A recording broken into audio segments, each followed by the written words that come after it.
नमस्कार, मैं हूं दिवांजलि मोइत्रा। पाकिस्तान की हालत आज कैसी है ये हर कोई जानता है।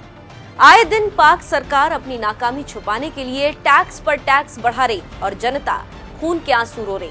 लेकिन मजाल है कि अपनी गलती पाक नेता और पाक आर्मी स्वीकार करे नहीं। उसी कड़ी में अब एक बार फिर दिवालिया पाक के दिवालिया नेता हिना रब्बानी खार ने भारत को लेकर बड़ी बात कही। देखिए ये रिपोर्ट।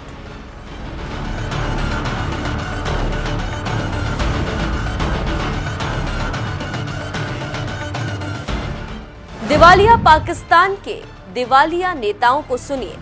अभी भी भारत पर हमला करने से नहीं चूक रहे। जनता खून के आंसू रो रही है और जनरल नेता मस्त है। इसी को लेकर पाक विदेश मंत्री हिना रब्बानी खार को सुनिए। हिना को भारत से हमले का डर सता रहा है। भारत पाकिस्तान पर हमला कर देगा। भारत एशिया में खतरनाक हथियारों का जखीरा जमा कर रहा है। जी हाँ, दिवालिया पाक के दिवालिया नेता की बात सुन आपको हंसी आ गई होगी, क्योंकि अपनी जनता को मरने को छोड़ दूसरे देश को लेकर इनको डर सता रहा है। लेकिन जो नाक पाल कर रखे हैं और आए दिन जो खून बहा रहे हैं, उनके बारे में बोलने से पाक जनरल और पाक हुक्मरान कांपने लगते हैं। लेकिन भारत के बारे में बोलने से इनकी जुबान 7 हाथ लंबी हो जाती है, क्योंकि भारत से इनको बूस्टर मिलता है। और अपने यहाँ पाले आतंकियों के बारे में बोलने से इनकी जान के लाले पड़ जाते हैं। तभी तो पाक विदेश राज्य मंत्री हिना रब्बानी खार ने भारत को लेकर बयान दिया और कहा है कि भारत हथियारों का जखीरा जमा कर रहा है। इससे एशिया और पाकिस्तान को खतरा है और भारत कभी भी पाकिस्तान पर हमला कर सकता है, क्योंकि भारत पाकिस्तान को दुश्मन मानता है। तो आपने समझ लिया होगा कि अपनी नाकामी को छिपाने के लिए हिना रब्बानी क्या कह रहे हैं। जानकारी देते चलें कि हिना रब्बानी खार ने गुरुवार को भारत को पारंपरिक और गैर पारंपरिक हथियारों की आपूर्ति पर चिंता जताई और कहा कि इससे दक्षिण एशिया की रणनीतिक स्थिरता और पाकिस्तान की राष्ट्रीय सुरक्षा को गंभीर खतरा है। खार ये बात इस्लामाबाद से वीडियो कॉन्फ्रेंसिंग के जरिए संयुक्त राष्ट्र के एक हाई लेवल पैनल से बात कर रही थी। उन्होंने बिना नाम लिए कहा कि इस क्षेत्र का सबसे बड़ा देश परमाणु अपवाद का लाभ ले रहा है, जो इसके अप्रसार के मानदंडों और सिद्धांतों का उल्लंघन है। खार ये बातें international community to negotiate arms control and disarmament agreements की 65 सदस्यीय कमेटी के सामने कही। तो आप समझ सकते हैं कि अकेला और दिवालिया पाकिस्तान के नेताओं की हालत क्या है। भारत पाकिस्तान से 4 जंग लड़ चुका है, लेकिन सभी जंग पाकिस्तान ने शुरू किए और खत्म भारत ने किया। इसके साथ ही साथ भारत में मुंबई से लेकर पंजाब तक जितने भी आतंकी हमले हुए, सभी पाकिस्तान से हुए और पाकिस्तान उन आतंकियों को पालता है और खून खराबे के लिए भारत भेजता है।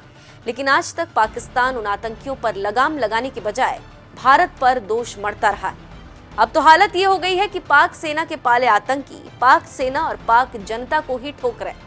आपने देखा होगा कि अभी हाल ही में पेशावर, कराची और बलूचिस्तान में टीटीपी के आतंकियों ने क्या किया, लेकिन उन पर एक्शन लेने के बजाय पाक आर्मी और पाक हुक्मरान चुप हैं और तालिबान से चाहते हैं कि वो हमला करे।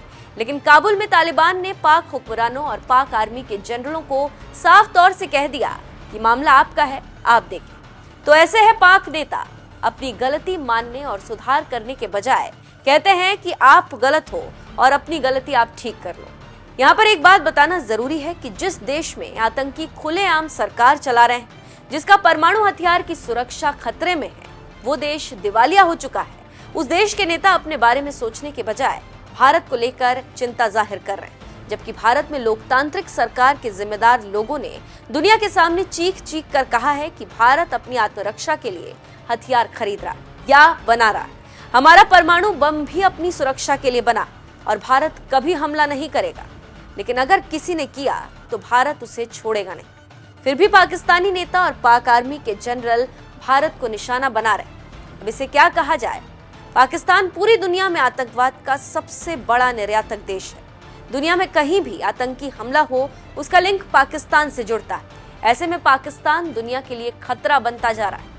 संयुक्त राष्ट्र के नामित आतंकवादियों की सबसे बड़ी जमात पाकिस्तान में रहती है। अलकायदा सरगना ओसामा बिन लादेन पाकिस्तान में ही मारा गया था। हाफिज सईद, मसूद अजहर, सैयद सलाहुद्दीन और दाऊद इब्राहिम जैसे आतंकवादी पाकिस्तान में ही छिपे बैठे और उस देश के नेता भारत को खतरा बता रहे। इस पर भारत हंसे या रोए, आप खुद ही सोच सकते हैं।